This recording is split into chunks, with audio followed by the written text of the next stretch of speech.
Hello, friends. I'm Kush Khandelwal, and this is Ageless Athlete. A few years ago, I started asking questions that would not leave me alone. Why do some people keep pushing mentally, physically, spiritually long after others burn out or break down? What does it really mean to age well when you still crave movement, meaning, and mastery? This show is my search for answers. Each week, I talk to elite athletes, everyday adventurers, and pioneering researchers who are stretching the limits of what's possible across age, injury, illness, and self doubt. You will hear hard won lessons, untold stories, and science backed strategies for building a body and mindset that lasts. For those of us joining for the first time, welcome to the show. For the rest, thank you for joining us again. Time is our most valuable asset, and I deeply appreciate you giving me your time today.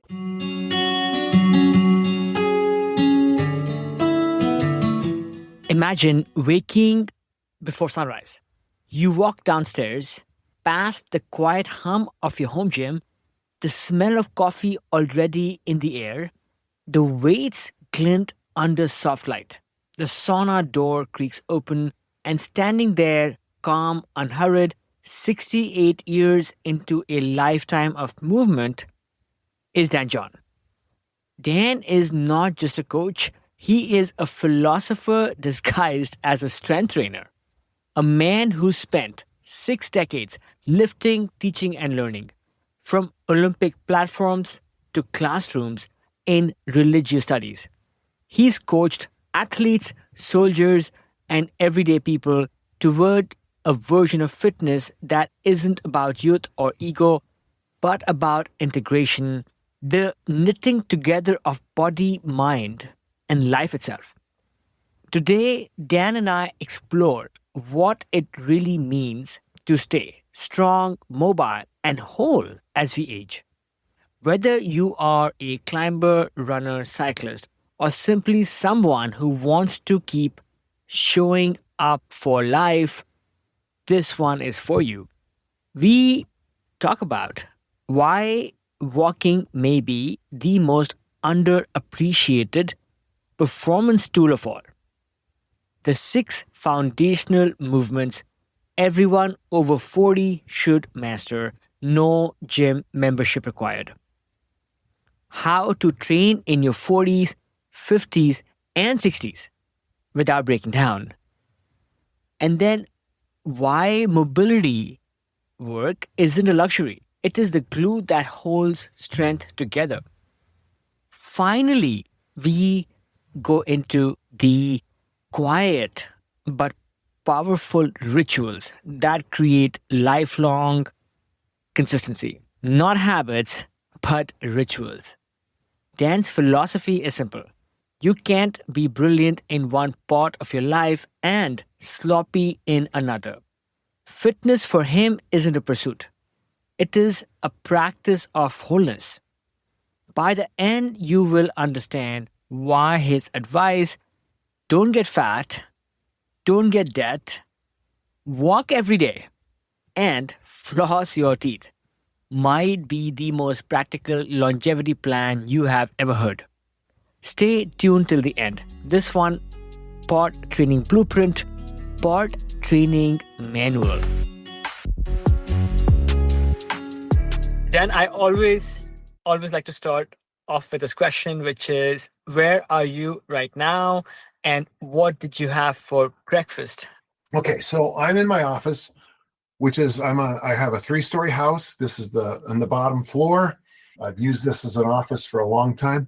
My sauna is right next to me, and my weight room is just up the stairs and outside. So it's real easy to get to. For breakfast today, I had 2 scrambled eggs. I had cottage cheese. I had a protein drink with 3 different berries in it and cantaloupe, and about 500 cups of coffee. And then I had to go do some errands, and I'm drinking a diet beverage because I was in the car, and it's freezing, but inside of a car, it turns into a little terrarium, and so I got thirsty as I was walking down the stairs. So there you go. So I know you mentioned recently you were in South San Francisco, close to where I am. But where are you right now? Oh, I'm sorry. I'm in Murray, Utah. So Murray is well, I hate it when people say we're a suburb of Salt Lake. We're our own city, but Salt Lake is growing around us. But we're a very proud town. But originally, I'm from South San Francisco. Yeah, the industrial city. Yes. Sure, sure. Amazing. I heard from somebody else that Salt Lake is now a bit rainy and cold. I spent some time there this summer when the season was the opposite. I was there for a couple of weeks and it was touching 100 and the heat drove me further up the Rockies. But Yeah. I love Salt Lake. I love all the outdoor recreation and all of that stuff. Right. Yeah, right in the Rockies. It's a great We're place to live. supposed to, we're supposed to be a desert, but we just had we're in the middle of it's all we already broke the record. Rainiest October of all time. Most Yeah. water. So, but I know a lot of people don't believe in climate change, but when it stares you in the face, it's a little hard to argue with it. Yeah. So That's right. That's right. When you're getting either drenched or you're getting baked, then the reality kind of yeah. gets you. And yeah, I love that you have your weight room and did you say your sauna like right next to you? Yeah. I have a sauna. I spend quality money on recovery tools and I take it all pretty serious, but I've also this is my 60th year in weightlifting. So I've learned during this time that you can go cheap on some things, but going cheap adds up over time. And I keep learning that lesson over and over. If you're going to buy equipment, do your best to buy the best equipment you can. If you're going to buy, if you are going to take supplements, don't go cheap. It's not worth going cheap. If you're going to buy food, try to buy quality. So that is a life lesson I keep bumping into in every area of my life. Buy quality. And I know it's hard, but it's worth it in the long run. Yeah. Yeah. I can't agree more. And I also think that somehow, we will go and spend resources and precious money on so many other things. But when it comes to some of these fundamentals to help look after, honestly, like the only asset we really have on this planet, which is us and our body, we sometimes can get very budget oriented and frugal. And the other thing also is that, we'll buy whatever equipment we have and then we store this stuff in some dank corner of our house or a garage where we never look at that stuff, right? Yeah. So the fact that you have all of this stuff, high quality gear, very accessible to you, I think points to the fact that you live your philosophy. You inculcate it in your lifestyle. Then before we go too far forward, for those of us who don't know much about you, can you tell us, how do you describe yourself? Well, thank you, Kush. It's funny. If I just have to throw it out, I just say, I'm a strength coach and walk away. But so I've been a professor in religious studies and strength and conditioning. Probably the only person to ever do both those two fields. I have a couple of master's degrees. I was a Fulbright, and that's when I went to the Middle East. I travel a lot. I'm very proud of my 2 daughters. I have 5 grandchildren. I was a very good student, If you go to my website, I just recently shared my first article, which was on the Anglo-Saxon poem Beowulf. And then my second article was I discussed the 27 different deaths that I could find of King Arthur. And then I've written, it would probably in the neighborhood of thousands of articles on religious education and, being a dad and things like that. And then I've written, we think it's 27 books now on weightlifting and discus throwing, but mostly weightlifting. I love to write. Just before we got on here today, I talked to my weightlifting coach, Dick Nottmeyer. He turned 94 last week. So I met him when I graduated from high school. So we've known each other over 50 years. And I still check in with him and talk about weightlifting. And he was a great role model for me. When he was 44, 47 years old, he looked like could have been in his 20s. I always give advice to the young people, two things, and I'll probably get sued for both of these, but don't get fat, don't get debt. Debt, the second one, stay out of financial debt as best you can and try not to get fat, because both of those, it's easy to get both of those. It's really hard to get rid of both of those. So that's served me well. When I'm doing well in life, those two pillars work well.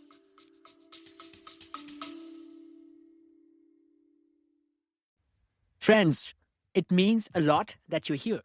I pour a ton of heart into the show. The research, the interviews, the editing, it's all me, trying to share stories that matter.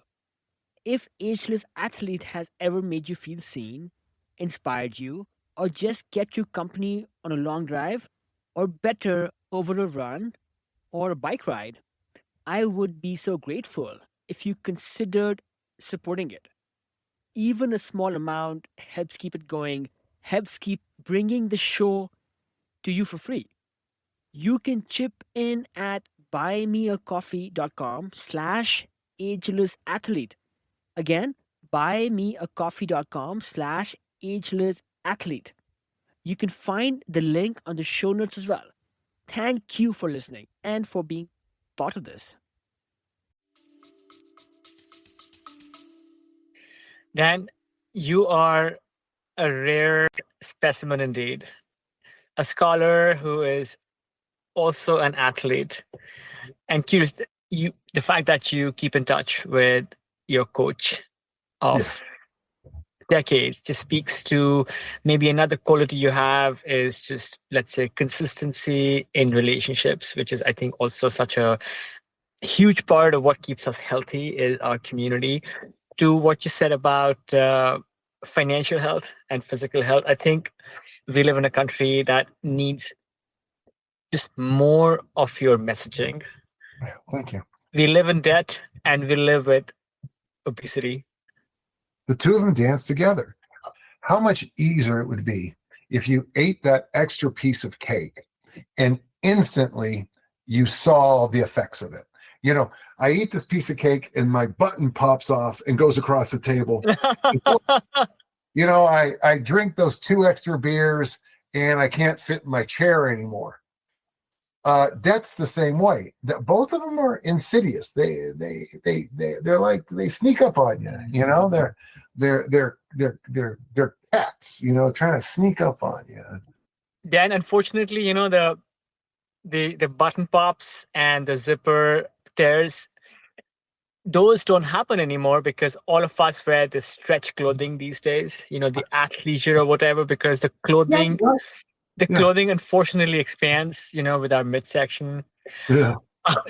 You probably don't know much about the Ageless Athlete audience yet. So just briefly, our listeners are outdoor athletes, rock climbers like myself, but also trail runners, cyclists and hikers, paddlers, all of those people. And these are people who are trying to stay mobile, strong, and injury-free. Let's say past the age of 40, 50, 60. Yeah, I would love to get some of your wisdom and pass it on. So just to start off with, just want to learn a bit about your background, because you have been an athlete of repute for a long time. And what I learned about you, Olympic lifts, throws, different strength games, and then you gradually moved into teaching. Mm-hmm. Yeah. And I'm curious, at what point did you realize your role was shifting from competitor to guide? Well, in fact, I was talking to Dick Nautmeyer on the phone today. I haven't yet found out, but the state weightlifting championship is coming up, and I'll start changing over to start prepping for that again. I've been on the same team as a weightlifter for 45 years. I've been on the same team for 45 years. Wow. So I often will read things and people will say the problem with Western Civ is everything is, separation. And I think it's a very poor reading of So I've always believed in the unity of the body, mind, soul, and spirit. There is no difference. So every good athlete I've ever worked with, like for example, I was just with him today. My mortician is a former student of mine. My lawyer is a former student and athlete of mine. My lawyer is a former student and athlete of mine. My doctor is a former student and athlete of mine. One of my greatest discus throwers is a professor of art in Texas. So one of the things I've always tried to emphasize with my athletes is there is no, you can't compartmentalize your life and say that, okay, I'm going to sleep tonight well because I have a track meet tomorrow. I'm going to eat really well this week because I've got to do this mountain bike race on Saturday. No, you can't be an idiot in one part of your life and be a genius in the other. At least that's what I've discovered. I say this 100 times a week, I swear to you, Kush. The word fit, F-I-T, comes from the Old Nordic, and it means to knit. And for me, I've always tried to emphasize with my athletes, with my daughters, with my family, you want to be well knitted. You don't want to be and it happens all the time. Sometimes you're just a great athlete. But when you leave the locker room, the whole team goes, oh, thank God, what an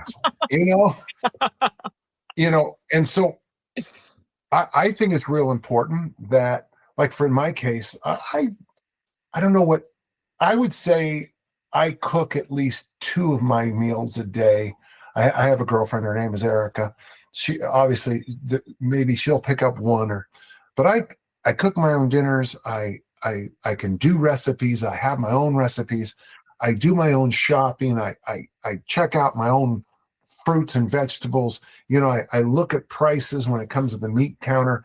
I don't think you can just say, well, I'm going to turn my life around and I'm going to start eating better. And by the way, I'd love it to hear if you're doing that, I'll support you. But let's get back to the basics. You got to learn how to put the dishes in the dishwasher, how to wipe off the counter, how to cook, how to cut vegetables, how to cook. So for me, I always try to see everything very holistically. And so in my world, a fit person, you want to be my neighbor, Kush. You want to be my neighbor. When it snows, I'll plow your sidewalk, okay? If you leave for a couple of weeks, I'll watch your house.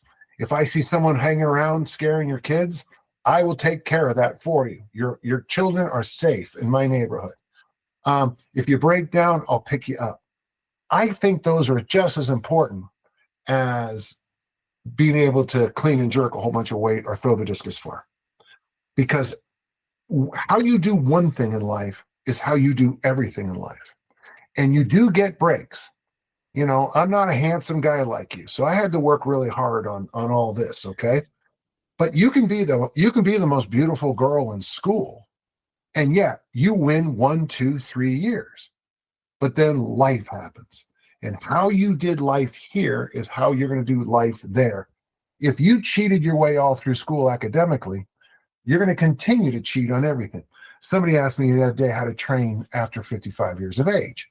And I gave it was over on Reddit, and I gave a very detailed thing of what I believe. And then someone says, just go on TRT. And I thought, oh. So when you hit 55, start injecting yourself but I guarantee the guy who wrote that, probably a guy, I guarantee there's been shortcuts the whole life. If you take shortcuts here in your life, you're going to take shortcuts there in your life. So I guess, Kush, and I hate to beat this to death, but for me, I guarantee your most successful listeners are probably good neighbors, good friends. They probably know, like if you're a mountain biker, they know how to fix their own bike. They know how to store their own bike. They know how, they know you can't be shoddy in one area of life and then try to turn on and be excellent ever. I think that's what I learned. I am a classic NC2A scholar athlete. That's what they used to call us. Then they started calling us student athletes, and I really like scholar athlete better. We were expected to be good in the classroom and good on the field of play and not cheat in the classroom and be sportsmen sportswomen on the field of play. Boy, that was a long rant, but I think you understood my point. Yeah.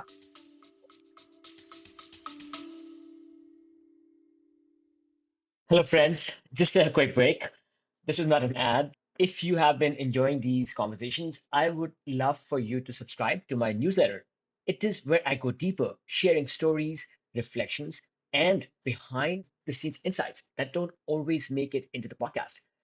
I write about what I'm learning from elite athletes and how to stay ageless in body and mind.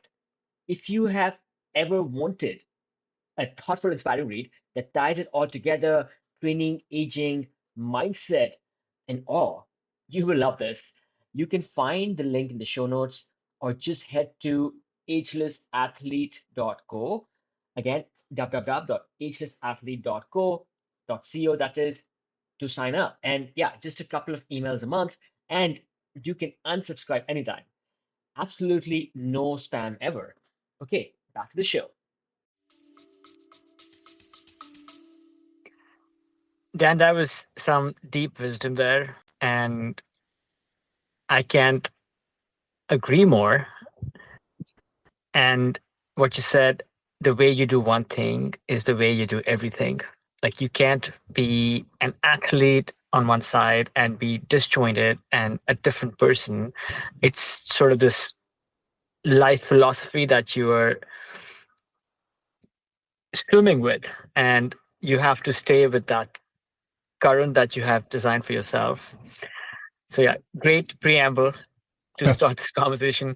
So I thought today we could perhaps do a couple of things in this call. I wish I could keep you forever, but we have limited time with you. So I thought I would ask us to begin with talking just about some essentials and adaptations with strength coaching and associated. Okay. And then I thought we could focus a little bit on some of the realities and trade-offs and something specifically for coaching the aging athlete, the key listener. And then I thought we could maybe finish off with talking about just some vision, some purpose, and maybe some next frontier stuff that I could engage you with. So to start off with, kind of jumping right into it. So let's talk about some go-to movements. Oh, okay. And I thought maybe just to give some direction. And so what were some of your go-to movements and patterns that you trusted earlier in your training? And how have those evolved over time for somebody training in their 40s and beyond? Absolutely. And I'm 68. I worked out this morning. I lift 3 days a week. I walk 10 to 15,000 steps every day. So I'll be at a good place to explain this to you. Okay. So ideally, every one of your listeners, when they were 13, 14, 15 years old, they had an excellent physical education course where they learned the power lifts, the Olympic lifts, all the kettlebell moves, all the calisthenic moves, the rules of every sport and every game, even cricket, which still throws me off. No offense. Every time I watch a cricket match while I'm in Twickenham in London, I always have to lean over to the guy watching it with me and say, now, okay, I'm lost here. What the hell just happened there? But that's not the way it goes. So let's just pick up. The first thing is that there are more lifts than you can even imagine. Bill Pearl's book, I think, someone told me is 25 different variations of the curl, for God's sakes, which you only need one. What I do, let me just do this in a general sense, and then I'll spread it out for age groups, and then I'll spread it out for other reasons. So I break down the weightlifting world, what I do for a living, into 5 parts plus 1. Okay. So push is anytime you separate from the environment. So if you and I are wrestling, I will push you, and that's a push exercise. In the weight room, I maybe bench press and I push the barbell off my chest. When I do a push up or a press up, probably what you were taught, press ups, I'm pushing the floor, the earth away from me, right? So Pushes are wonderful because they're great for general hypertrophy. It makes you look good. And I don't know of a sport that you don't need some level. Pulls are when you bring the environment to me. So you and I are wrestling. I grab you here, pull. Pull up, chin up, row, all those movements. We really, in America anyway, overemphasize the push and the pull. We do way too much on both of those. Then there's a whole strange push, pull. Then there's an exercise called the hinge, a movement called the hinge. It is the standing long jump. It is, well, really it's jumping, but then that morphs into the deadlift, the Olympic snatch, the kettlebell swing, the Olympic clean, the kettlebell clean family. So it's the big hip movement with small knee movement. Then there's the squat family. To an outsider, they might look the same, but it's the big hip movement with the big knee movement. I don't think you really need to pursue heavy squats to be happy and healthy. Do you know what the goblet squat is? Yeah. Who invented it? Yeah. I do. I'm not sure if all the listeners do, but yes. You know who invented it? I do not know who invented it. Me. Oh, wow. Cool. Because I needed to come up with a way to teach squatting faster. But if your listeners are only using, for the men, 20 kilos, 44 pounds, and doing the movement of squatting, they're getting most of the benefits of squatting. You don't have to use 400 pounds, 182 kilos to enjoy the benefits of squatting, okay? So those are the first four, the most recognizable. Then the fifth is what I call loaded carries.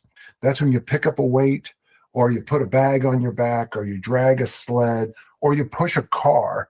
These are loaded gait, GAIT patterns. You put weight on.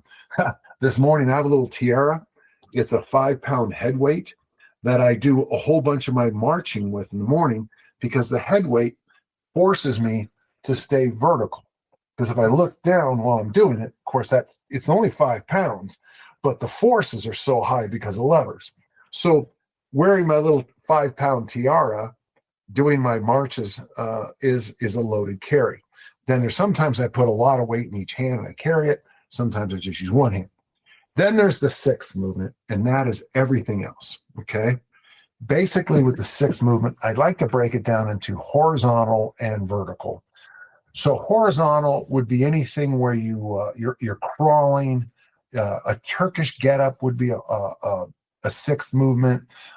If I said to you, lay down on your belly, stand back up, lay on your back, stand back up, get on your left side, get back up, get on your right side, get back up.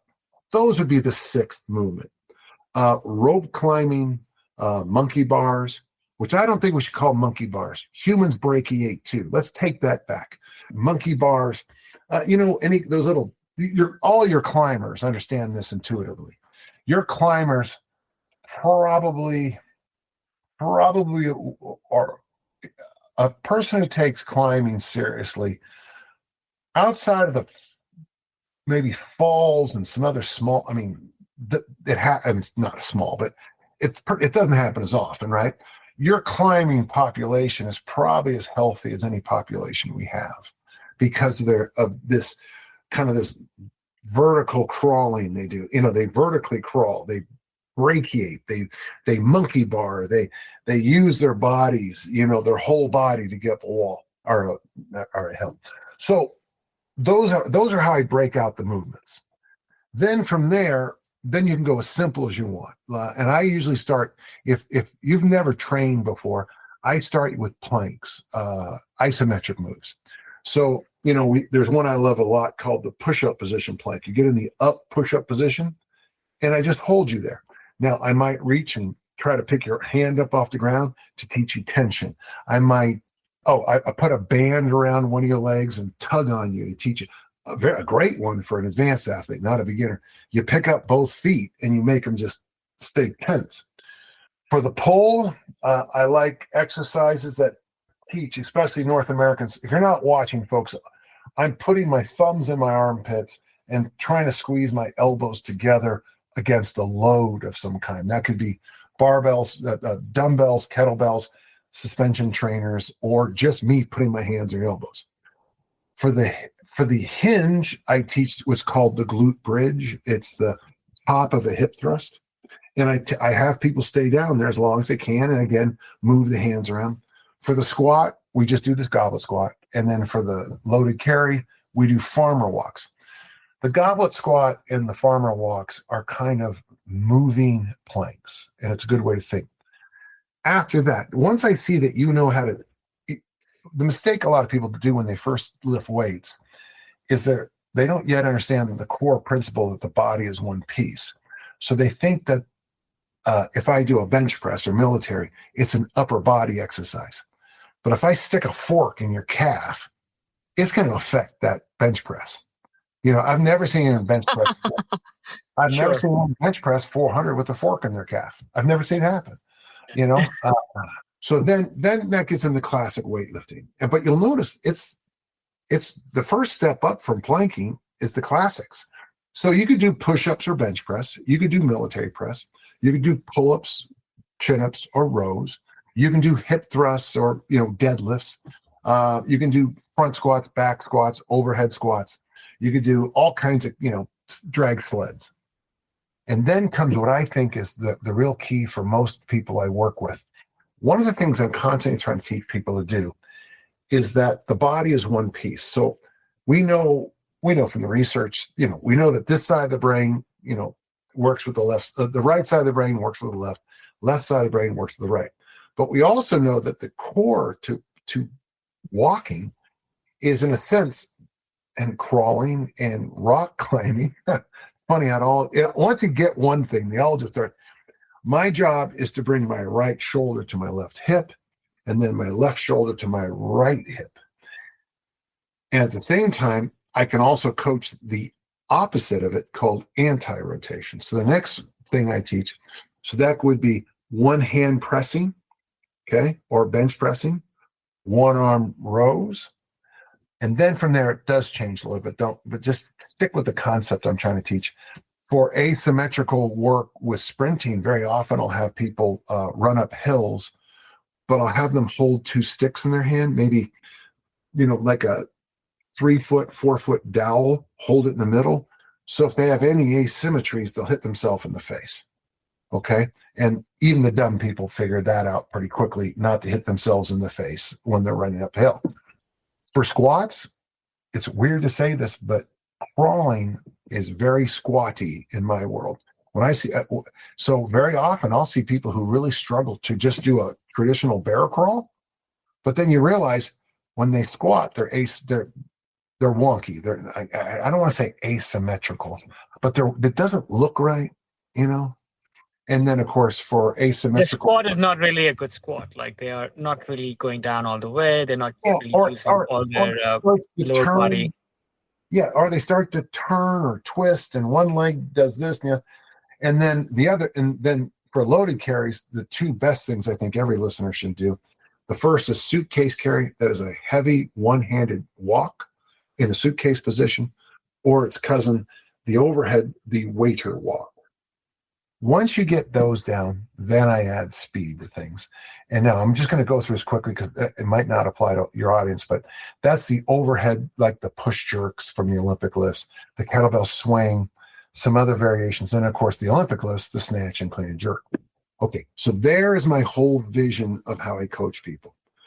You're an elite athlete, Kush. You just finished your season. After a week or two of just, I don't even want to see your face. No offense, but it's time. We need a break from each other. When you come back, I might spend a week or two doing planks with you to remind yourself how to have whole body stiffness. Now, you're an elite athlete. Maybe you only need 1, 2, 3 days of that. Other people are coming off maybe injuries or not even injuries. Just sometimes seasons just break you down. The step underneath is so there's hurt. You got to be able to play hurt, right? You just hurt means you're hurt. Then there's injury, and then there's kind of agony. Agony means we call it ambulance. Agony means surgery. Injury means, we maybe rehab, tape, soft tissue work. Hurt is Monday, Wednesday, Tuesday. Yeah, Monday, Tuesday, Wednesday, Thursday, compete. Sunday, Monday, Tuesday. You hurt most of the time when you're in the league. Hurt is, if you're mountain bikers, they know, I mean, hurt is when you're going up a hill. If you can't handle being hurt going up a hill, go find another sport because you're not going to do very well, right? Yeah. So after that, we might focus on the traditional weightlifting moves. And then depending on what you're doing, if you're a discus thrower, we're going to move into the Olympic lifts. If you're an American football player, we'll do some of this and some of that and some of this because you need so many qualities. And we try to match the exercises with what you want. Okay, full stop right there. I've been talking about athletes, and there's nothing wrong with that. But let's talk about the reality. Now we'll slide up. If you're over 22 years of age and you're not being paid for your sport, you are an aging athlete. A 24-year-old who's not getting paid for a sport has to start thinking like a master athlete. If you're 15, 16, you can do all kinds of stupid stuff. So I break the ages down very simply. I go about 17 to 35. And that is when ideally from 17 to 35, you find the things you love in life. I suggest strongly you make sure a lot of things are in your rear view mirror. So if you haven't graduated from high school and you're 30, let's take care of that. If you're in your 7th year working on your bachelor's degree, come on, let's take care of that. If you don't have your driver's license at age 31, come on, let's take. So from 17 to 35, you want to be in a place where you're taking care of things. You're checking off the things, and you want a lot of these things in your rear view mirror. I got my first master's when I was 22, and I'm not bragging, but and the nice thing is that for the rest of my life, I never had to get another master's. You follow? I learned the Olympic lifts, as I was saying earlier, when I was 17 years of age. So once I learned the Olympic lifts, I never had to relearn them again. I learned kettlebells only about 2 decades ago. But that's okay, because I went to certs, I listened to good people, I listened, I learned, I listened, I learned. But it'd have been nice to learn kettlebells in 1974 versus 2004. If you're following the point. Sadly, modern kettlebelling wasn't there yet. So from 17 to 35, you should learn how to cook for yourself, clean up after yourself. Sometimes wipe your own bottom, for God's sakes. You should mow your own lawn, that kind of stuff. And then in the athletic field, since you're still young and pliable, your focus should be on, you can probably handle more ballistic work, more explosive work, and you could probably keep learning new things. Kush and I, we start training together. You say, I want to learn the Olympic lifts. I teach you the Olympic lifts. Okay, good. Then the next one is the tough one. That's 35 to 55. And I always tell people this is probably the biggest investment you'll make in your life physically. Ideally, you show up at 35, not too broken, not too many. All your joints are still your joints. They're not titanium. You don't have a bunch of metal in your body. You don't have a bunch of scars. I did, but you don't need to. So what I try to teach people is that the best time to invest for retirement is probably ages 18 to 23. If you can put $10,000 a year at age 18 into your retirement, 10,000 at night, 10,000 at 20, trust me, you don't have to worry about retirement. Compound interest is going to take good care of you. So sometimes in life, because life kind of is opposite.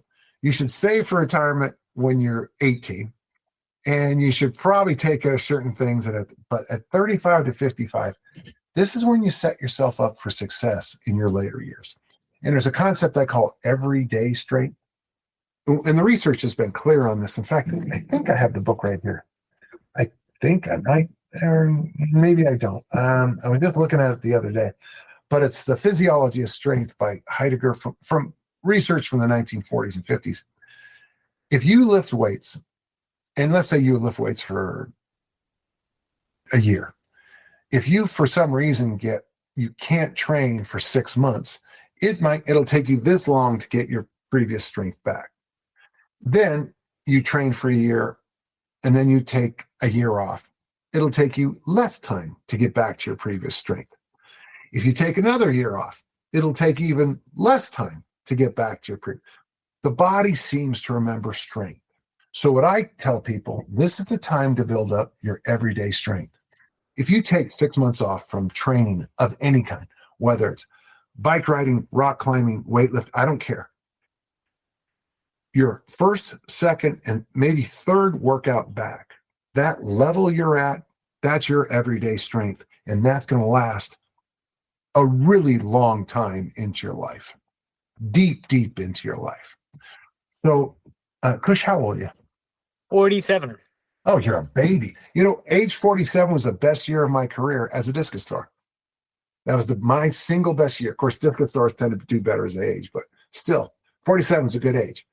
So if you were to take 6 months off, you had a surgery, you had some kind of family travel issue, and then you came back first, second, third workout, wherever you are in that second or third workout, I can almost guarantee at 68, you'll be able to keep those strength levels. Okay. Beautiful. And so what you're doing from 35 to 55 is you're making that great investment into those later years of your life. So that's why I tend to tell people 35 to 55, okay, two things, right? Don't get fat, don't get debt, right? Okay, do that and get as strong as you can. And show up, don't get hurt, be smart. After 56, the rules do change, and I'm at it right now. So what I tell people, and it is funny, lean body mass just seems to sprint from your body after 56. So I tell people, if possible, this is when you should finally train like a bodybuilder. This is when you should chase lean body mass. I'm very happy. I just went to my high school 50-year reunion. People say I look good. Thank you very much. It means a lot. But it's because I focus on trying to keep my lean body mass and fight that body fat as hard as I can back down. So lean body mass after 56, number one. Number two is mobility, the free movement around every joint. And then the third thing, it's not very sexy, but you got to walk every day. I have this habit of rolling out of bed, and I get 3,000 steps generally, almost exactly, because it's a loop, every morning before I even have my first cup of coffee. And I'm not saying, gentle listeners, you have to do what I do, because I have a real clear vision of what I want. I'm gonna tell you something personal, okay? And today I went to the mortuary today because I'm having to deal with Tiffany's cremains. It's not a great story. I don't like any of it, but I have the box with Tiffany's cremains in it, her ashes, for those who don't know what that means. And I hand the box to Jason, and he goes, "This has to be emotional." I go, "It is."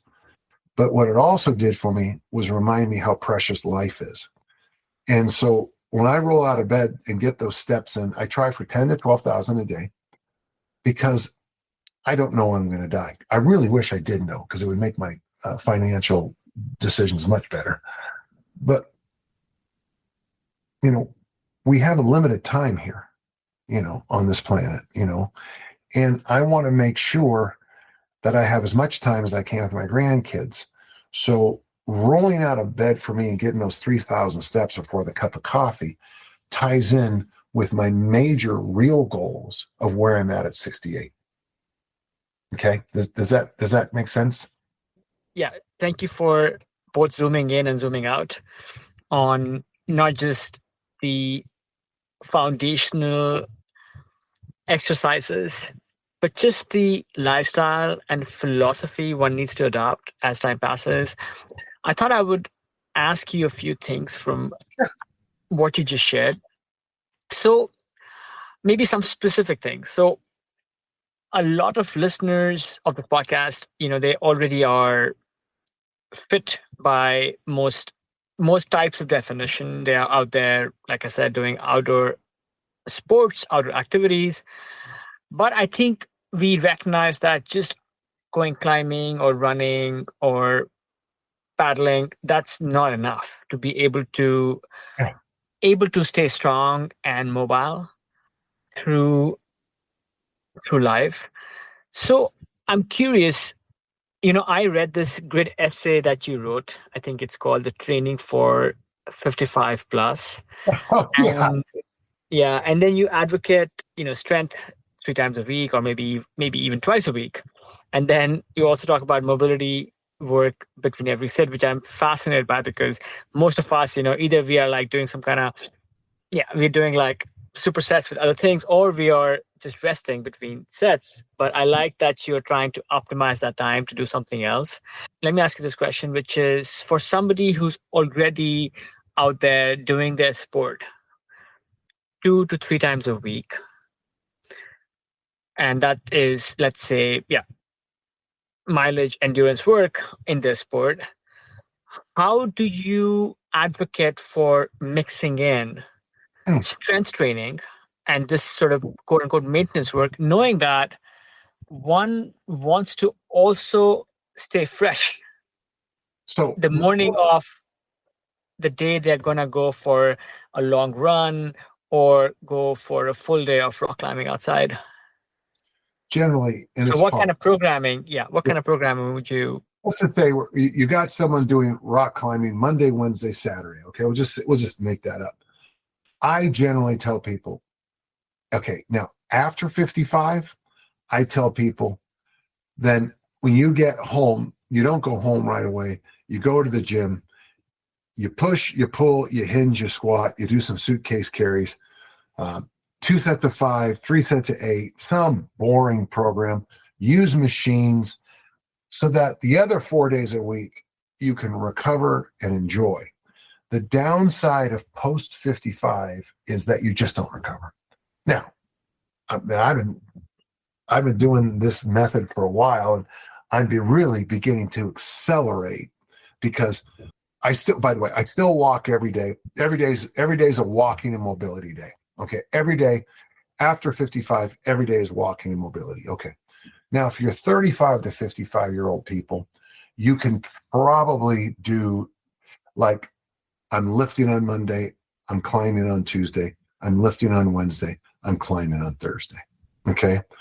You probably can get away with that. One of my favorite authors, pardon me. See if I can find this real quick here. One of my favorite mentors of my entire career is, so there's a new book coming out on him. His name is Percy Cerutty, Cerutty. My buddy Alistair Gunn just wrote a new biography of him. I wrote the forward, and I love Percy. Percy is really the person that gave us the concept of easy strength, where he expected his marathoners to bench body weight and double body weight deadlift. So if you weigh 130 pounds, he expects you to deadlift 260. And I have, since I first read him, I've been more and more convinced since then of the importance that everybody who's listening probably gets some benefit out of a press, a chin-up or pull-up, a deadlift variation, maybe the ab wheel, and suitcase carries. And if that's all your listeners did, they would get most of the benefits from weightlifting. If they don't want to deadlift, do hip thrusts. So let me simplify it even more. Overhead press.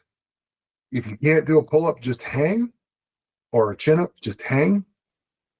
Hip thrust, ab wheel, and suitcase carry.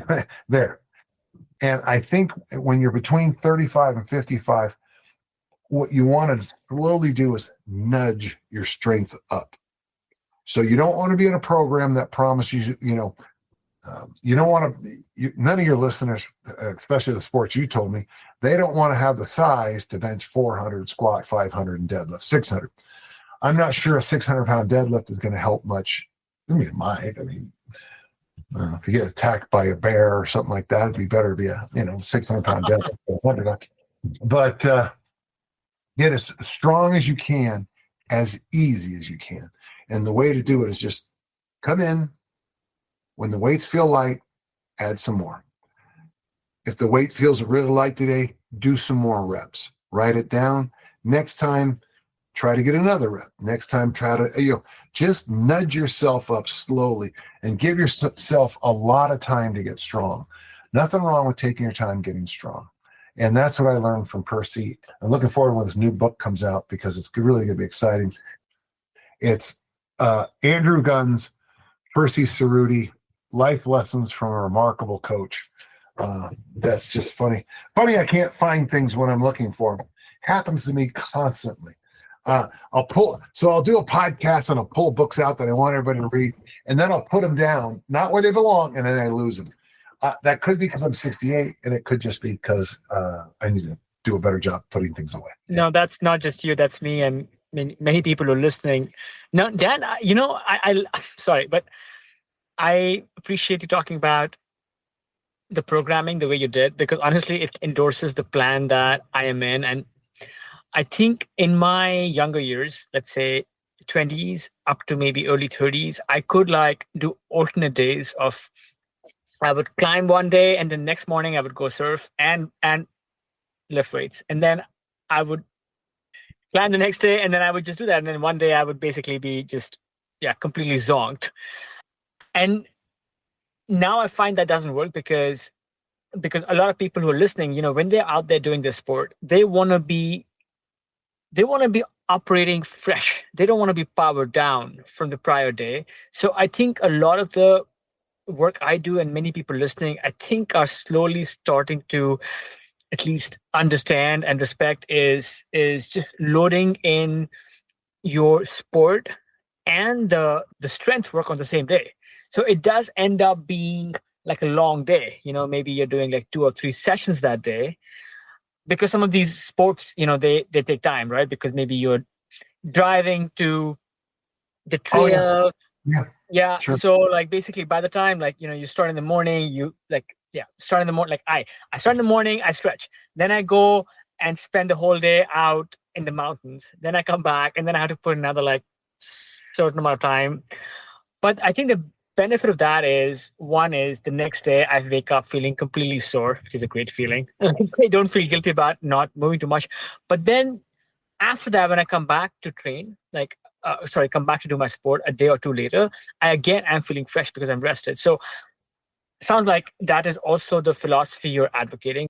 Yeah. And I got to tell you, Kush, most of your listeners won't agree with us on this because they're different. They're special. Everyone, I've discovered this, everyone is special. And, but the truth is, once you get older, recovery changes, and it is hard. It is just hard. Tommy Kono, the great American weightlifter, he always talked about, he used a beaker, and he said, every time you train, you empty that beaker. And until you fill it back up again, you shouldn't train again. But if you get the beaker down 3/4, then you train at that level. Now you're down to 1/4. Now you can't be surprised that you got sick or injured because you didn't give recovery a time. And I think it's in one of my more recent books. I talk about, a lot of people don't agree with Tommy Kono on that. But the idea is, if you lift weights 3 days a week for 10 years and you don't get ill and you don't get injured, at the end of 10 years, you're going to be, insert the adjective strong. You're going to be strong because you've got almost 1,200 workouts in your system. And that's a lot of workouts. And that's what makes you great. It's not today that's going to make you great. In 2 days, that's not the workout that's going to make you great. And it's the accumulation of quality sessions. And that's the key. And it's still true, and it's not going to change for a long time. Dan, let me ask you this, one or two specific things I wanted to ask you around strength work, which is, what is your recommendation on loading and on programming your workouts? Is it like high weights and low reps? Where do you stand with that type of okay. So just the hardest thing to remember is this: everything works. I want you to memorize that for me. Everything works. For 6 weeks. I see. Every Yeah. stupid idea that you and I come up with is going to work. Over time, you've got to let things play. So right now, I'm in a little bit. So it's interesting because I have a coach. His name's Scott. So this week, I am back to much less volume because I was starting to, it wasn't working. I mean, I was doing, so we dropped my volume by about a third. And so what happens today? I go into the weight workout today and I beat my lifetime best in chin-ups. Now, I'm not very good at chin-ups, so it's only 15, so you don't have to put me on the Mount Rushmore of chin-ups, okay? I get that. I'm not the best. But for me, 15 is one more than I did in high school. Well, why did that happen? Because we cut volume. In a couple of weeks, 4 to 6 weeks, we're gonna cut reps down and go load up.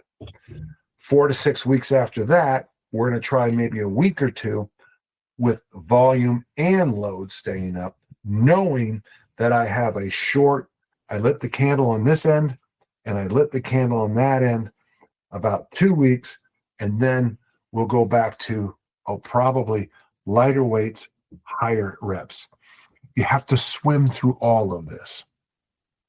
So the answer when I remember when I was young, we used to answer the question this way: what's better, high reps or high load?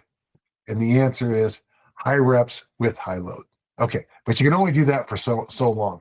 You know, if you're squatting 405 for sets of 25, that's high load and high reps.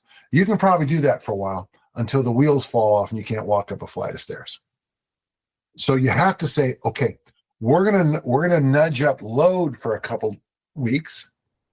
Well, if I'm nudging load up, then I have to bring down volume. As I start to lose the value of this program, I'm going to let my load come down and let my volume sneak back up. Now, if I just want to really change things, so here we are. Now, what I can then do is add the third component in is density. So you've been resting 3 minutes per set. Well, let's just have you rest 2 minutes per set or 1 minute per set. And by bringing the workout denser, same work, less time, that adds a new level of progression. When you get to the end of that, then I'd fold my arms and say, well, let's just change exercise selection. You've been bench pressing for 2 years. Well, let's see what happens when you incline bench press. Do that for 6 weeks, go to military press. Do that for 6 weeks, go to dips. 6 weeks of goblet squat, 6 weeks of overhead squat, 6 weeks of front squat, 6 weeks of back squat. So progress is not just the bar going up. If you're an Olympic lifter or a power lifter, yes, because that's what the sport is. But for the rest of us, we need these other qualities that the weight room can provide us. Okay?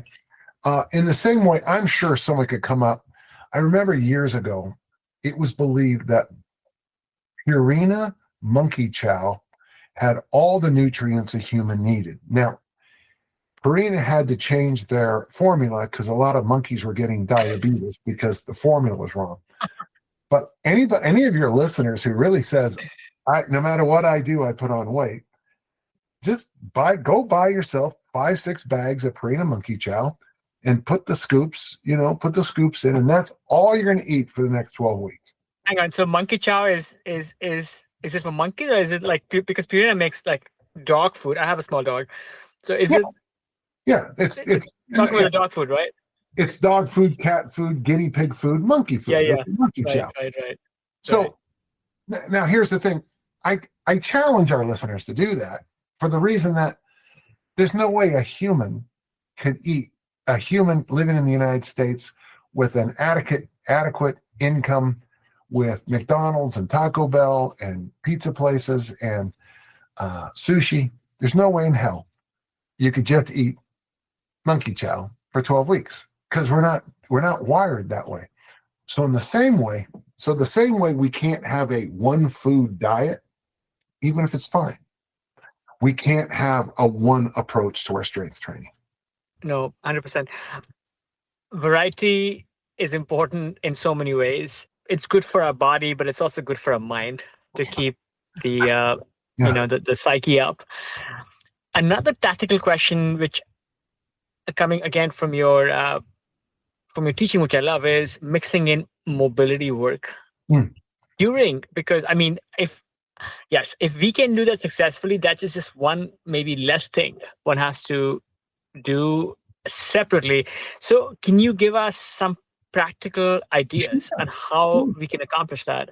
So I use Tim Anderson's original strength, but I'll just give you an example. I've noticed this, but whenever we do pushes in my gym, we always do neck nods in between. Now, many of the athletes I work with are crunchy up here because of American football, or because of all the big pulls like that. So between every set of pushes, we might do these neck nods. After sets of pulls, we do neck rotations. And you're going to see, I call what I'm doing here, because I'm seated twisty. So I put my hands on my outside of my right thigh, and I look over my right shoulder, and I get a little bit more mobility. Between sets of squats, we get on our hands and knees, and we do this thing called rocking. We do like, it's like a floor squat, okay? We just hands and knees, and it's like a baby trying to get ready to crawl. They do that little thing like this. For hinges, we tend to do bird dogs and some other things. And then for loaded carries, we march, taking my right hand hits my left knee, my left hand hits my right knee, and you kind of march like this, called cross. Okay, that's the most basic. Those are the most basic. Every Thursday, we spend an entire hour going through a whole hour of mobility. And it's fascinating doing these check-ins, because all of a sudden I'm those, when did my lower back get so stiff? Well, that's why you do Thursday. Thursday is tonic Thursday in my gym, and all we do is mobility work. And it's just a check-in. And it's like taking your car, if you're an athlete, you're not a Toyota. Okay, you're a Lamborghini. Okay. And you gotta take, Lamborghinis need more checkups than was it a Tercel? Than Tercels, okay? They need a lot more they need a lot more time. First, you can do a little bit between every set of an exercise. Second, weekly, I would suggest having one full day of mobility. And an hour is just about right. If you go to my YouTube channel, I've got a couple of follow alongs you can do with me. The other way is in your warm up. In your warm up, you can have a dedicated, when I warm up, but you can do a dedicated mobility section in your warm up. And a lot of it should be big and global and kind of checking in. Personally, I think the best is between sets of exercises, because what I notice, Kush, is that, so like today, I was doing my military presses and I was struggling. So I was in Australia, then I was in South San Francisco, and I just got back from North Carolina. So I've been gone almost the entire month of September and almost all of October. So I didn't lose a lot, but I did lose my military press, because you lose it. And I noticed when I was doing my military presses, I was getting a little frustrated, and I was responding poorly. So turn the engines down, get those mobility movements in, breathe through your nose, keep your tongue on the roof of the mouth, calm your eyes, let your eyes lead the movement. 2 minutes of that, and I had reset everything. I had reset my whole system to be me, not this frustrated, travel tired guy. I was back to being me in the weight room. So the upside of doing mobility between sets of weightlifting exercises is it resets those dials. Most of your listeners are probably too young to remember AM radios, but you used to have to really spend time trying to get the right, you had this one tuner, and then of course you had to change the antenna depending on the station in San Francisco. If you wanted to listen to one station, you had the antenna point that way, and you had to just mobility work tunes you back in, which is part. And tune and tone are from the same exact root. So that's why we call it Tonic Thursday. We are tuning ourselves. No, I love this dedication or dedicated session on mobility, and we will put links to your channel on the show notes for sure. But for now, could you just maybe quickly just talk us through what that time might look like? Are we doing, let's say, static stretches? Are we doing like dynamic work? Are we doing something in the middle? Like, what is like a good let's say, program for somebody who has an hour a week to spend on mobility, which can hopefully cover like all these different Yeah. bases? Well, the first thing, get on the floor. We start off, I mean, just in a general way, we start off in the prone position. Think about babies, okay? In fact, a great way to do it is just find a baby and just do whatever the baby does for an hour. You'll get I'm telling you, I used to look at my little niece, when she was like 2 years old, and honestly, I adored that little girl, but I would be secretly envious of her agility. I mean, she could go from like lying to sitting to bending over sideways to being in a squat. So yes, I would agree so much with that, which is emulate what babies do if you can. Okay, so the first thing, I'm just going to give you a general template, folks. If you come train with me, it might not look like this, but this is general. First thing, we're going to lay on our bellies, going to drive those elbows into the ground, get a nice tall head, and maybe spend up to 2 minutes just nodding. Then 2 minutes looking over our shoulders, trying to find our shoes. Then maybe we move our hands over and we do a roll here, and then we come back and roll to our back here, maybe 2 minutes. Now we're in this for 6 minutes already, and I can guarantee I've already had to remind you to keep your tongue in the roof of your mouth and breathe through your diaphragm, because that has stressed you out. After that, we'll slide up onto our hands, knees, and feet. It's called 6-point. And we'll do some rocking. We'll do some more neck nodding. We'll do some more finding the shoes. There's one we call earthquakes, where you do rocking this way, which is wonderful for the shoulders. We'll stick one leg out. That's called a kickstand. And we'll do more rocking. It really stretches out the adductors. Bring our legs back in. Stick the right leg out. Do some more of those kickstands with the right leg. Then bring that leg back in. Bring the left leg up into that kind of lungy position. Do some rocks and circles in that position. Really loosen up that hip joint and all the associated stuff. From there, nowadays, it's hard to describe this one. From there, the left leg remains in the lunge position, and then we sink down onto the right shin and stretch around there.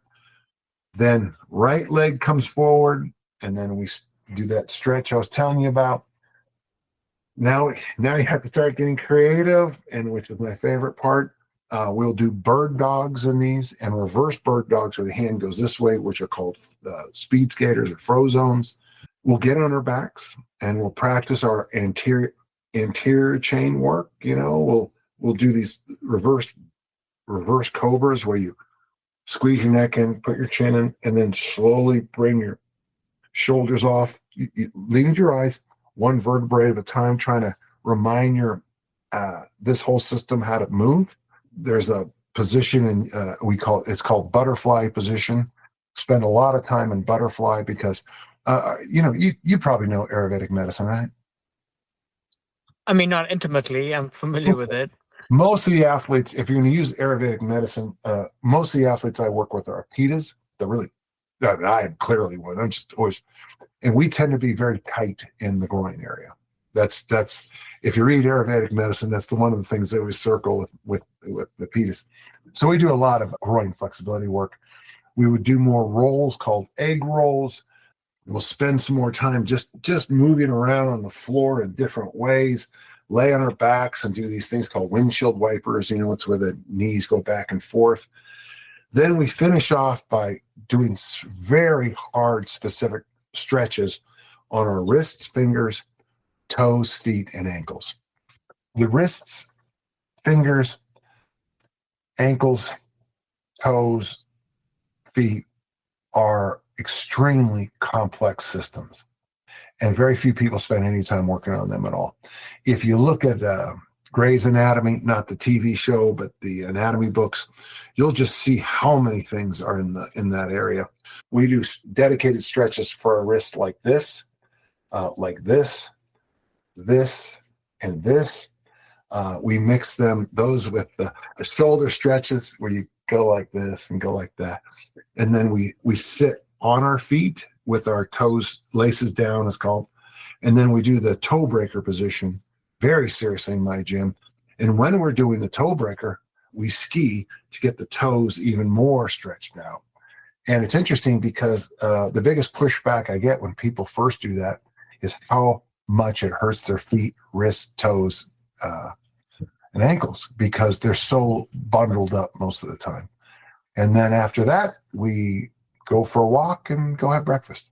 Yeah, very comprehensive. And for those of us not watching this on YouTube, Dan was demonstrating these exercises as he was instructing us. So I believe we can find videos of what you were just showing us on your, what's your YouTube channel again, Don? So listeners. It might be Dan John Strength Coach, but I never. Okay, perfect. I never looked at I encourage, we'll put the links on the show notes so people can just go there, and then after watching or listening to this conversation, you guys can go and follow along Dan's program. Yeah. Dan, related to this, we find that as we get older, we start losing mobility, right? Like starting from this baby who can bend their body in all kinds of pretzel ways, to getting older where like years of sedentary work and bad habits and all of that stuff starts catching up. So I'm curious, what are, let's say, some mobility non-negotiables? We don't all need to be gymnasts or do front splits, but what are something that are so important for us to be able to, again, stay limber? Like, are there any like red flags or green flags that you look for? So I just got back from Tim Anderson's Pro Reset, and honestly, getting a deep squat and touch your toes. Those are the two of my favorite assessments. But let me take you back to Yonder real quick. He was this great Czechoslovakian physical therapist. He had an issue with polio as a child that came back. But he said something interesting, and it really helped my whole career. As you age or get ill or injured, there are certain muscle groups that weaken. And that's why doing the overhead press and any kind of glute work, and the glute work could be deadlifts, hip thrusts, squats, sprinting. If you don't want to lift weights, sprint and then do military press. But it was interesting because he talked about what exercises tighten what muscles tighten as you age, get injured, or ill. And it was the pecs, the biceps, the hip flexors, and the hamstrings.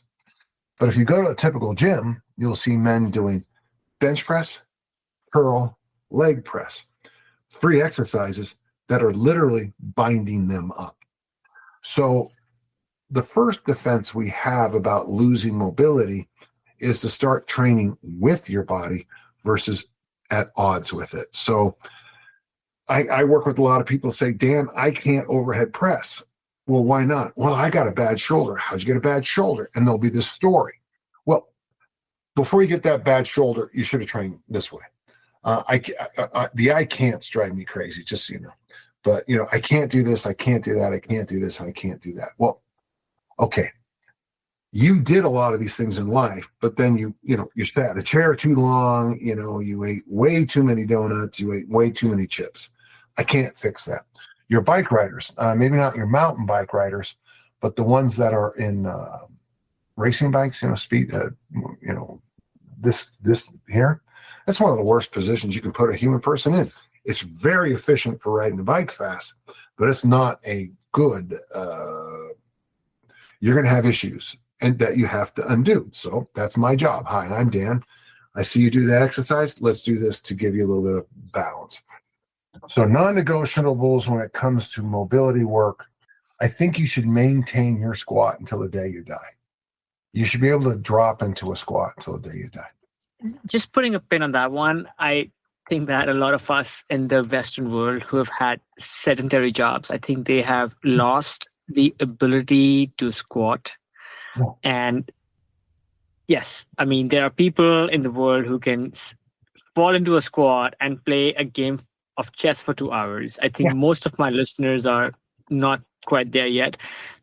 So, what is the hallmark of a good squat? And if one doesn't have that, are there some basic things one needs to start doing now? So you got to be a little careful when you talk about a good squat, because the one thing you do pick up on. So my background, my mom was Irish, so I have the classic Celtic hip. So I was put on the earth to knock people down and throw things, but I wasn't put on the earth to get in a deep, deep squat and love it. So the first thing is, my body is not on my legs. This part of my body is slung between my legs.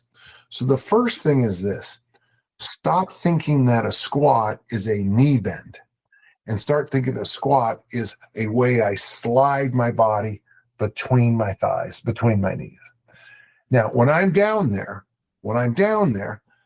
I might not have yet the ankle flexibility to support that, but maybe I do. Now, maybe I have a rounded back when I first do that.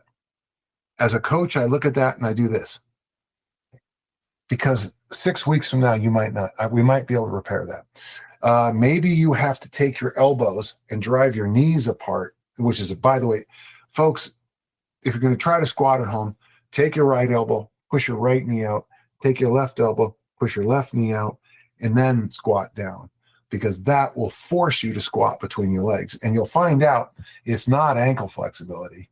It's the fact that you had a bad vision of how to squat. Your lower back and everything else will learn after a few times to come up to a tall chin. It might take 6 weeks. It might take 1 day, but you've got to give your body a chance.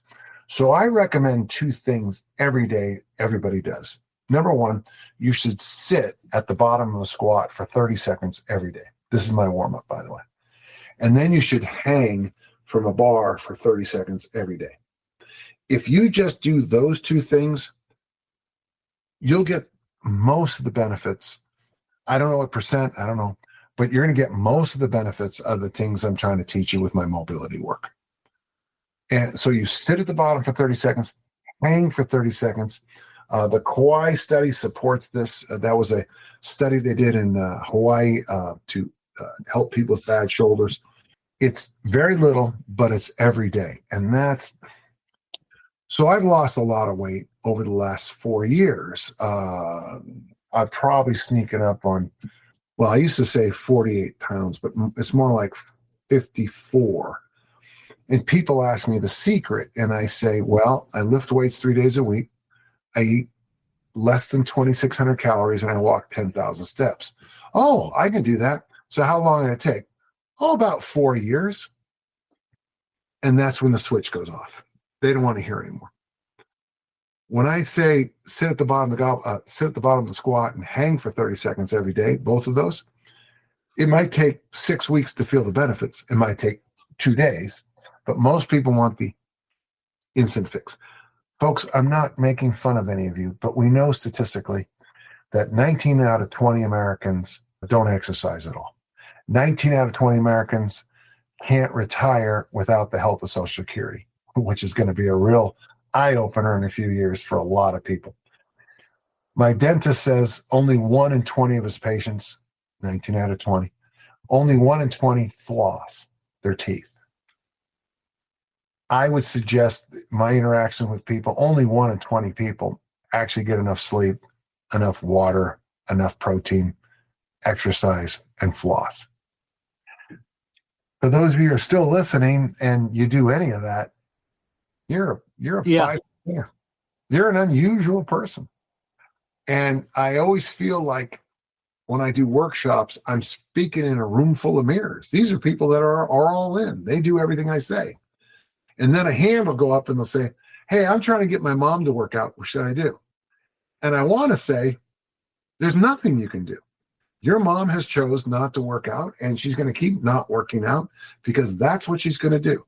and she's going to bitch and complain about how terrible she feels. And your job is to sit there and go, yeah, it is. And then, just blame me. Folks, I'm a big guy, big shoulders. I can carry the weight. It's Dan John's fault. There you go. Yeah. Dan, another tactical question to ask you, and walking every day and maybe walking more on those rest days. And I'm curious, what makes walking so great? Like, why is walking maybe superior to running or maybe riding your bicycle? I mean, maybe, yeah, okay, bicycle requires a bicycle, but why is walking such a good? So I live in the world of power laws. Nassim Taleb sports. So for me, I think you should sprint or walk. Sprint. How far can you sprint? Well, I mean, someone's gonna say, "Well, I can sprint 400 meters." I was a track coach for a long time. Not very many people on the planet can sprint 400 meters. Yeah. Sprinting is probably the biggest bang for the buck you're going to get in all your training. If all you could do is one thing, it'd be sprint. Now, here's the downside. Most of your listeners will pull a muscle. So power law is a check mark. So walking. So I believe in walking and sprinting. Any of that middle stuff I'm against. Okay. Jogging is brutal at my size. Every time I come down and I jog, it's 2,600 pounds of force on each foot. Over a while, that's going to do damage. We are designed to be walkers so that we can carry things. The great advantage humans had over everybody else is that we had our hands free and we could see above. And of course, we have hair on our heads to keep some of the sun off. And also, too, we have this marvelous thing called sweating, which is very unusual for mammals. So we have certain advantages. And our bigger advantage over a cheetah, for example, or a leopard or lions, is that not only can we stand and face them, but we can stand and face them with a stick in our hand or a rock in our hand. Okay? So walking is what we're designed for. Stu McGill's great book, The Gift of Injury, he talks about the best thing you can do for your back is walk 10 minutes before every meal. I have another book right there that says the best thing you do for diabetes is walk 10 minutes after every meal. Okay, you ready? Here's my advice. Walk 10 minutes before and 10 minutes after every meal. And you're going to go ahead and eat 6 times a day if you're going to walk 10 and 10 before and after each one. And then just questioning a bit further on this. So what about, like, is it important how fast you walk? Do you need to walk up? I mean, I guess I'm coming to you as a bit of a skeptic. Okay, let me show you what's in my pocket. You ready to see what's in my pocket? I'm an analog guy. So that's my pedometer. So I'm almost at 9,000. That's holding up like this pedometer device. I think most of us have not seen that for a long time. Yeah. You're going to tell me, oh, it's on my phone. And guess what my response is? Get off your damn phone. Why are you some 14-year-old girl trying to keep up with Sissy and Sally? Get off your damn. I hate it when people, like, right now I'm currently reading 8 books. As we speak, I'm in the middle of 8 books. 8 books. People say, where do you find the time to read? And I'll tell them, it's because I'm not doing this with my phone all day. Get rid of your phone. See this thing on my wrist? It's called a watch. How often you look at your phone to tell the time and then find yourself doom scrolling for 20 minutes? I walk 10 to 12,000 steps every day. Now listen to this, Kush, and go ahead and disagree with me. I'm fine. I'm right, you're wrong, but okay. I walk 10,000 steps a day. In 100 days, how many steps will I have walked? You would have walked 1 million plus steps, yeah. Is there a chance that doing something 1 million times in 3 months is going to make a difference to my body? So why are you asking these questions about intensity and all these different things? I'm not ripping on you. Right. Until you walk to 10,000 steps, and I'm up, I'm almost 3 years with that. Listen, I went to a funeral in San Antonio, and I was a suit and a tie, and I walked up and down San Antonio. If you've ever been to San Antonio, Texas airport, you'll know why this stuff. I just kept making loops until I got my 10,000 steps in because it's that important to me. How fast was I going? Well, I was dragging, I was in a suit, dragging my overnight bag. It doesn't matter. I got my 10,000 steps in. The next day, I got my 10. You know why I'm stronger than most people? In 1965, I started lifting weights. My brothers came home from Vietnam. We got some money from our aunt dying. They went to Sears and bought a barbell set. Since 1965, I probably have missed a few weeks here and there. Life happens. But I've been consistent lifting weights since this is my 60th year lifting weights. So why am I strong, Kush? Because of what I did this morning in my weight room? What I did 2 weeks? No. So for me, I don't want to hear consistency is the key. You mentioned this really early in our talk today. Consistency. So you're going to tell me you're going to run a marathon. Good. And then you finish the marathon. God bless you. Good for it. And then you say, I'm never effing running again.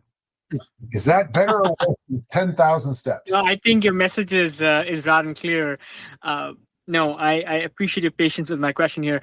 I mean, it makes so much sense that it's not what you do today. It's not what you did yesterday or tomorrow. It's what you can do, honestly, like every day.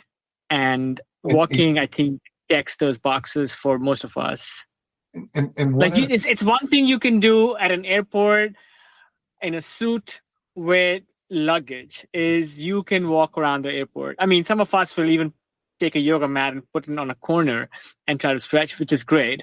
But if you cannot do that, or in addition to doing that, just get your steps in as you are waiting for your next leg. So the most important lesson I've learned in the last few years, and it's a tough lesson.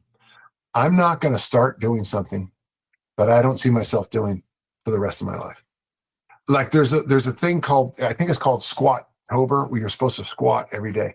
Well, I won't do that because I don't see myself squatting every day the rest of my life. Now I do the movement of squatting. Better example, I like alcohol. I'm a big fan of alcohol. Like I always tell people, the more my girlfriend drinks, the better I look. But when someone says, we're going to do dry January, my thought is, well, unless I can not drink alcohol the rest of my life, I'm not going to do it. I'm a very regimented person. I know what I can do and I know what I can't do. So for me, I know that I can lift weights 3 days a week.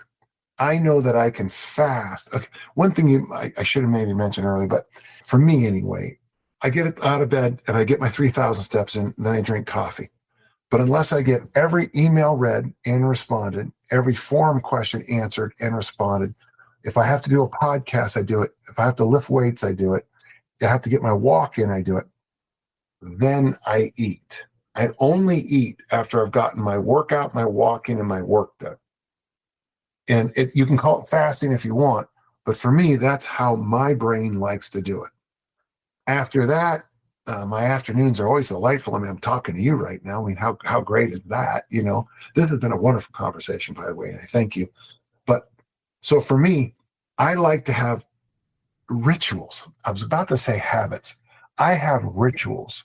The joke is, I remember Archbishop Niederauer, he would get on me because whenever I tried to quiet down a Catholic crowd, I would always do this. In the name of the Father, and they'd all shut up and follow along. He goes, you can't use the sign of the cross to quiet down a crowd. And then I said to him, well, you don't like me telling them to shut up. But when you're with Catholics and you say, in the name, they know what to do exactly. If you're at a national football game and you hear, ho, Jose, you'll stand up, you'll take your hat off, and you'll put your hand on your heart. Rituals. I believe the most important thing, let's go back to that guy whose mom doesn't want to work out, the 19 out of 20. She doesn't have the rituals. For her, going for 10,000 steps is like doing the 400 intermediate hurdles at the Olympics. It is just, all she's going to do is tell you that there's 10 hurdles and it's 400 meters. And I'm gonna, And where am I? Do I have to buy clothes to work? I need to buy a pair of shoes? Hurdle, hurdle, hurdle, hurdle. For me, I get out of bed and I go for a damn walk. I listen to podcasts. I today's walk, I talk to my coach. Today's walk, I talk to a friend. There's no hurdle. When I'm talking on the phone to my coach, Dick Notmeyer, that's not a hurdle. It's me talking and Yeah. walking. Yeah. So, No, Dan, I actually love this phraseology between using the term rituals versus habits, because for me, habits means some compulsive activity that I am signed up to do, like I have to do. And rituals just seems something I've earned, something I want to do. I think just that like shift in mindset, I think changes things because, honestly, for us living in the West, being able to indulge ourselves in things like fitness and longevity, I mean, it's a blessing. I think people forget that most of the world doesn't think like that. The fact that here we are obsessing over like these things that can keep us healthy and moving and keep doing our sports, it is such a blessing. Another, let's say, corollary to this question, which was we talked about mobility check marks, right? These things one should be able to do.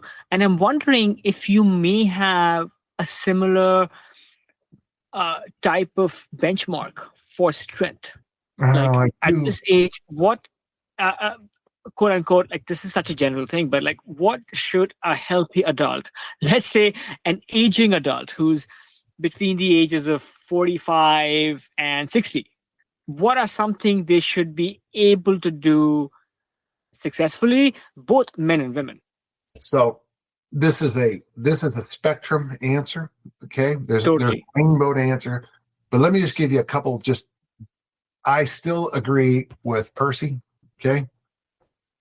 You should be able to bench your body weight and deadlift double your body weight. Now that you should, I have others too. I think you should be able to pick up your body weight and walk with it. So if I weigh 195, so we'll just I should be able to pick up 2 100-pound dumbbells and walk with it. Okay.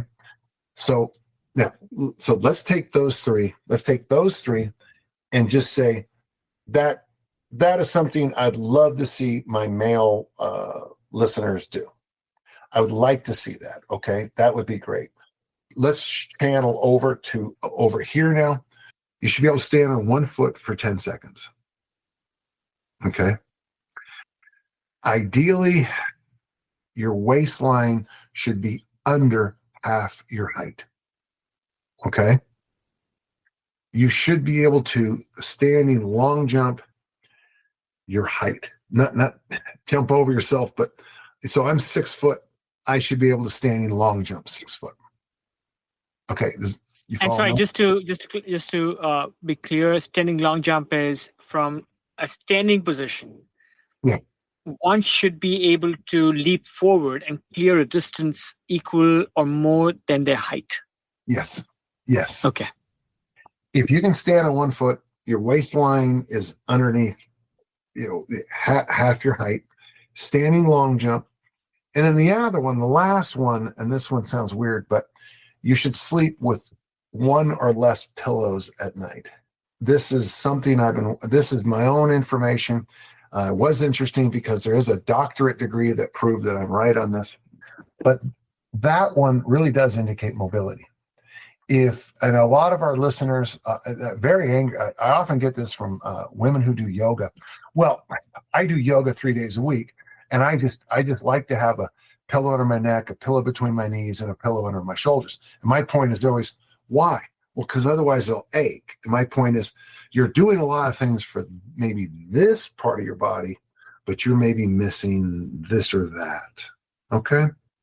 So those would be my big ones. So the lifting ones would be, something I expect from someone who lifts. Obviously, someone's never trained before. Double body weight deadlift is a bit of a grind to get to, but it's reasonable, doable. Dan, you took like this really amorphous question I had and you kind of broke it down. And I think you gave us a few few drills which are honestly very practical to try out. And I encourage all of us, including myself, to go and try these and see how much work or how much delta there might be between what we should be doing versus what we can do today. I have a few final questions for you, Dan. Can I just one First quick? one. Yes, please. Please. Yeah. The way I monitor my jet lag is by standing on one foot.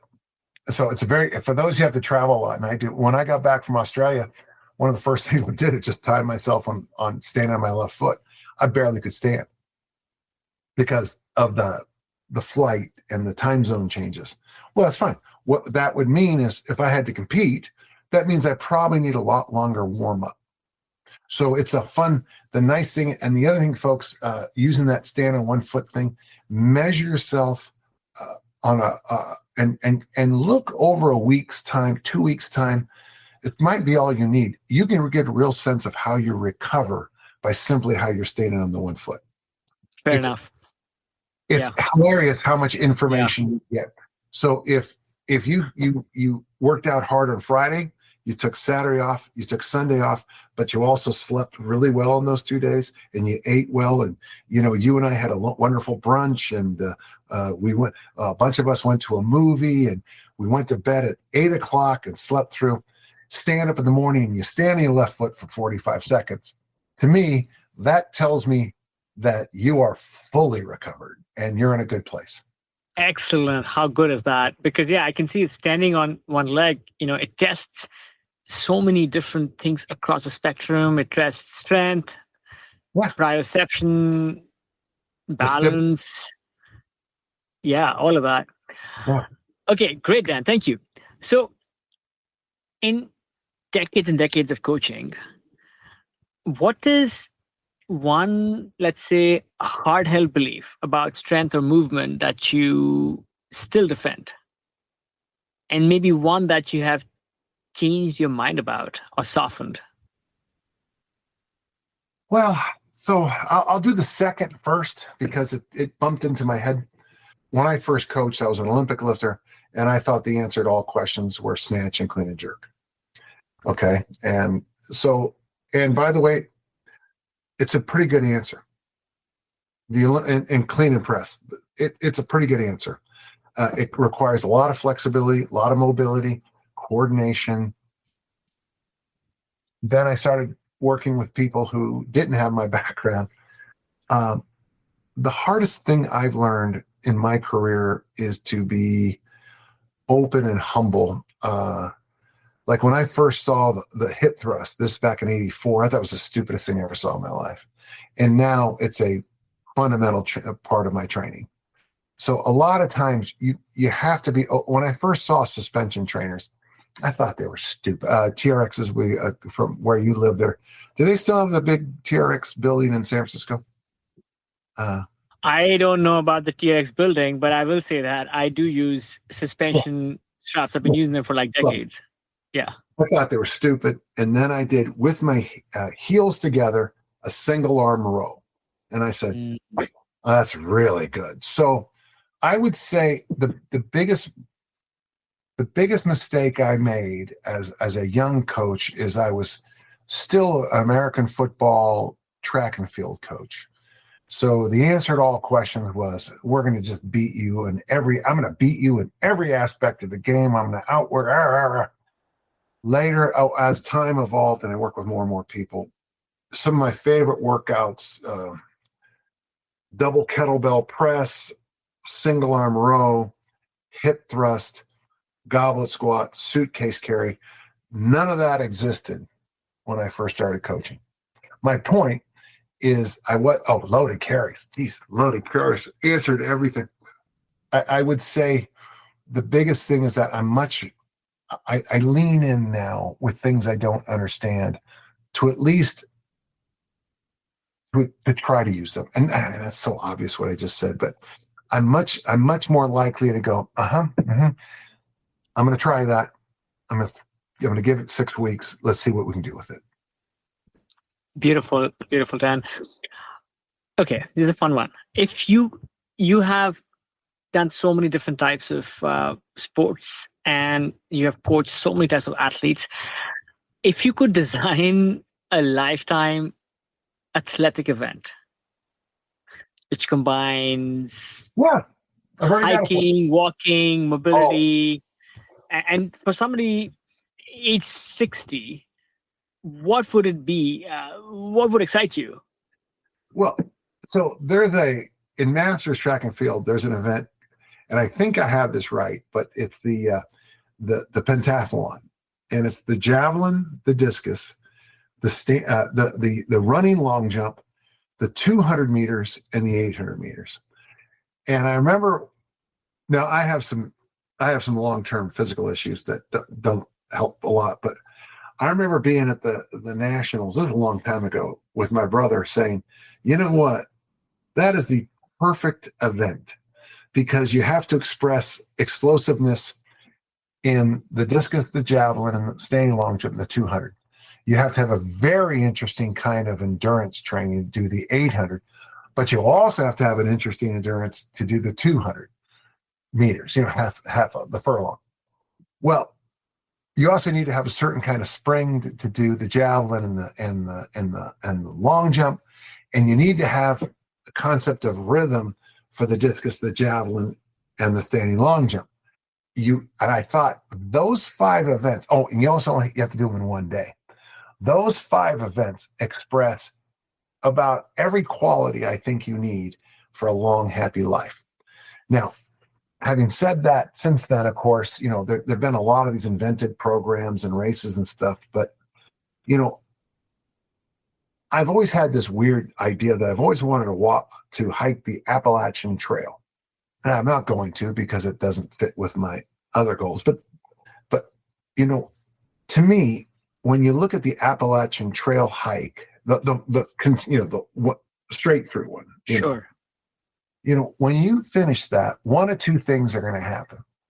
Either you're going to turn around and just keep walking because that's what you've been doing for 6 months, or you'll never hike again in your life. And I think, Sure. So I think when you get an event like that pentathlon I was telling you, when you finish that day, you'll go, you'll go, probably, you know what, I need to improve this. And to me, that's always the key is when you finish an event and your first thought is, I need to adjust this so that I can get that, so I can get this. My 800 meter, you just don't get enough points from that to worry. I'm fine there, but man, I need to be better at this. I'm going to work on my long jump more. That to me would be whatever you guys come up with. I agree with it. As long as at the end you have this idea of, it's like when you review a chess game. I lost that game on move 12, not on move. I let that knight fork me. Take all these trade-offs. Basically, you have to figure out what the optimal trade-offs are to be able to ultimately not just win the skirmishes, but to win the war. And that makes I guess that makes the pentathlon so compelling. One thing I remember, I used to be a huge fan of the Olympics growing up, and I used to love watching the decathlon back then, which is kind of basically the expanded version of the pentathlon. And I remember they used to call the decathlon gold medalist, like in some ways the fittest person, because of the variety of strengths across discipline that requires. I mean, it's incredible. Like, again, last question, and this is something I wanted to ask earlier. We talked about so many things. We talked about fitness across different needs. We talked about what one should do with mobility, with strength. We even talked about just the importance of like a well-rounded, consistent life outside. One thing we didn't talk about is if you had any, I'm sure you do, but your views on some of these ancillaries, or let's say supporting blocks to a good life, a good fit life. I'm talking about things like diet, sleep, hydration. And again, I know we're out of time, but if you wanted to leave us with some quick thoughts on these that we can take with us. Yeah. Okay. I do talk about this a lot. So one, one of the things you have to do is organize what you need to do. So I have underneath my sink in my bathroom right over here, I have my morning basket. And in my morning basket, I have floss sticks. I have oil of Olay. I have some different things I use, and it's in that basket. And in the morning, I put that basket up and I do my morning basket. It's got my morning supplements. After I'm done combing my hair, makes them beautiful, I put it down. At night, I bring up my evening basket, and it's got the things I do at night. What I'm trying to get across is, if you have things in your life that you want to do, you have to spend some time thinking about, how does that work for me? I mean, I'm pretty famous for the fact that inside my car, and I did it this afternoon, I always drive with floss sticks in the well on the driver's side. So when I drive, I floss my teeth. I floss my teeth while I listen to usually uplifting podcasts or books on tape, usually murder mysteries, Agatha Christie. You have to set your life up in a situation so that anything you add has to be part of the system that you're going to use. So, in my book, this one here, The Art of Coaching, I talk about developing systems, because to me, systems are far more important. That we used the word rituals earlier, and I guess I have both systems and rituals. It's real hard for me not to do certain things because that's what you do. So what I would recommend to any of our listeners is that, the first question someone who's never trained asks me is, what should I wear? And I'm always like, anything. But where are you? For me, I always keep I have my training gear next to my bed. When I roll out of bed in the morning, I already have my pants on before I even have a conscious thought. I keep so when I go to bed, the pants that I'm going to wear on my morning walk already have my pedometer in it. It's already there. I don't have to think about my pedometer because I did it the night before.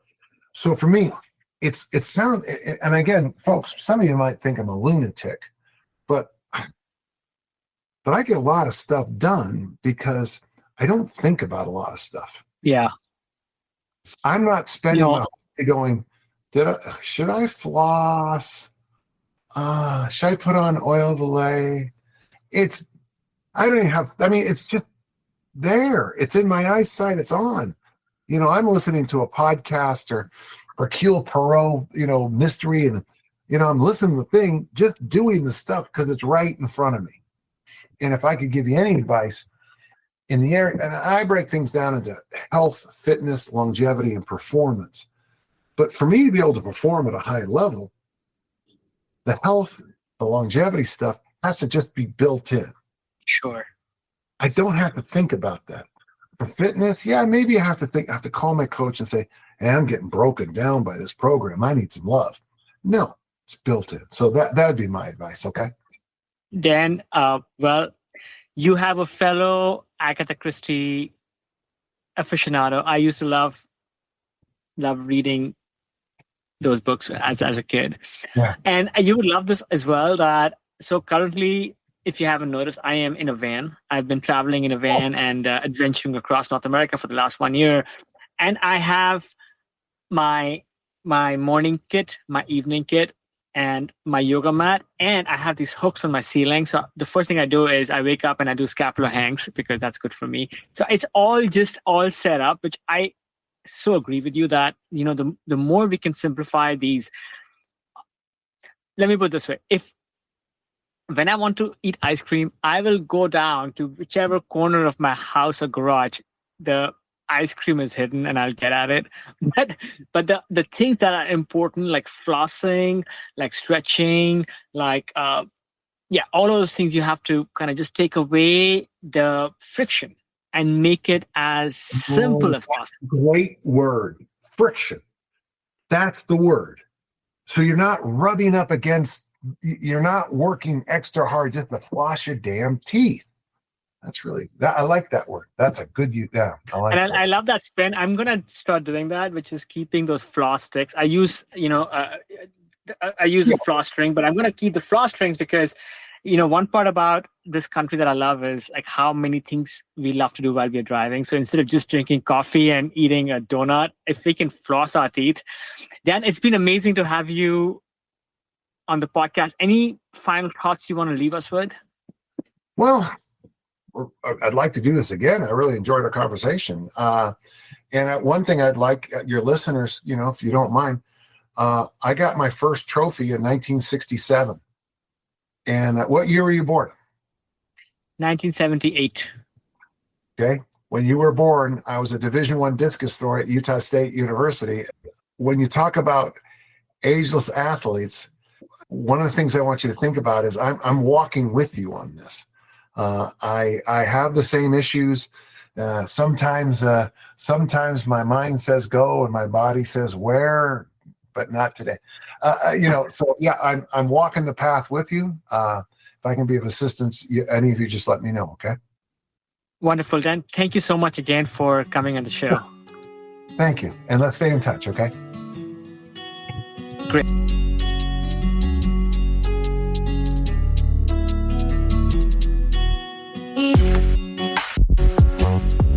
That's it, folks. Thanks for tuning in to this episode of the Ageless Athlete Podcast. I hope you enjoyed this show just as much as I enjoyed creating and producing it. Whether you are an athlete looking to push your limits or someone striving to maintain a healthy, active lifestyle as you age, there is always something new to learn. From Ageless Athlete, we bring you a fresh episode each and every week. If you liked what you heard, we would love it if you would take a moment to subscribe to the podcast so you never miss an update.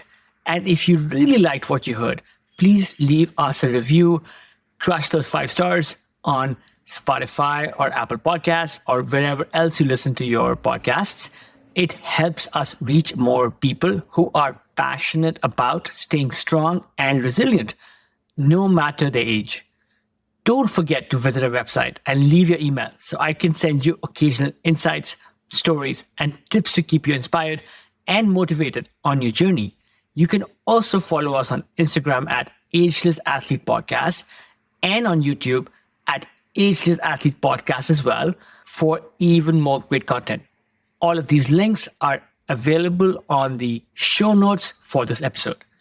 This show is entirely produced by me, Kush Khandelwal, based out of California with the help of my trusted adventure pup Roger. Until next time, keep challenging yourself. Keep pushing those limits. Stay mentally and physically fit. Continue doing what you love to do.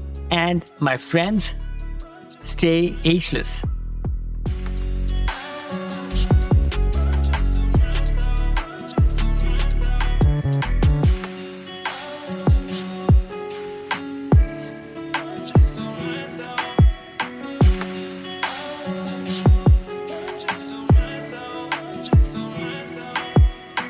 Friends, this is not an ad.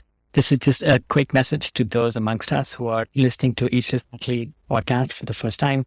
I would love it if you would hit subscribe and follow on your favorite podcast app, whether it's Apple Podcasts or Spotify or Stitcher or Overcast or what have you.